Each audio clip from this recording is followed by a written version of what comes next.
ஈரோட்டில் ஆசையாக வாங்கி இருசக்கர வாகனத்தின் தவணையை கட்ட முடியாததால் பைக்கை வங்கி ஊழியர்கள் எடுத்துச் சென்றதால் இளைஞர் கதறி எழுத நிகழ்வு காண்போரை கண்கலங்க செய்தது. மூலக்கவுண்டம்பாளையம் பகுதியைச் சேர்ந்த தரணிதரன் என்பவர் கடந்த 3 மாதங்களுக்கு முன்பு 98,000 மதிப்புள்ள ஸ்கூட்டரை தனியார் வங்கி மூலம் 5,000 ரூபாய் முன்தொகை கட்டி வாங்கியுள்ளார்.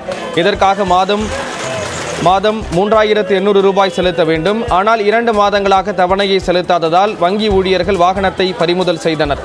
பின்னர் இளைஞர் தனது தாயுடன் தவணையை செலுத்த சென்றபோது வாகனத்தை தர வங்கி நிர்வாகம் மறுத்ததால் வேதனை அடைந்த இளைஞர் கதறி எழுதார். நிகழ்விடத்திற்கு வந்த போலீசார் வங்கி நிர்வாகத்திடம் பேச்சுவார்த்தை நடத்தி வாகனத்தை வழங்குமாறு அறிவுறுத்தினர்.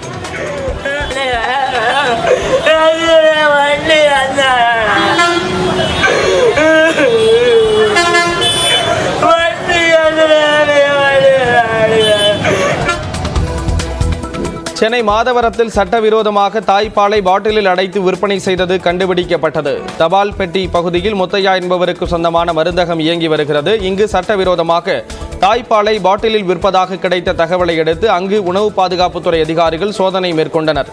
இதில் 50க்கும் மேற்பட்ட பிளாஸ்டிக் பாட்டில்களில் தாய்ப்பால்கள் அடைக்கப்பட்டு விற்பனைக்கு வைத்திருந்தது கண்டுபிடிக்கப்பட்டது. இதுகுறித்து முத்தையாவிடம் அதிகாரிகள் விசாரணை நடத்தி வரும் நிலையில் மருந்தகத்துக்கு சீல் வைத்து சென்றனர்.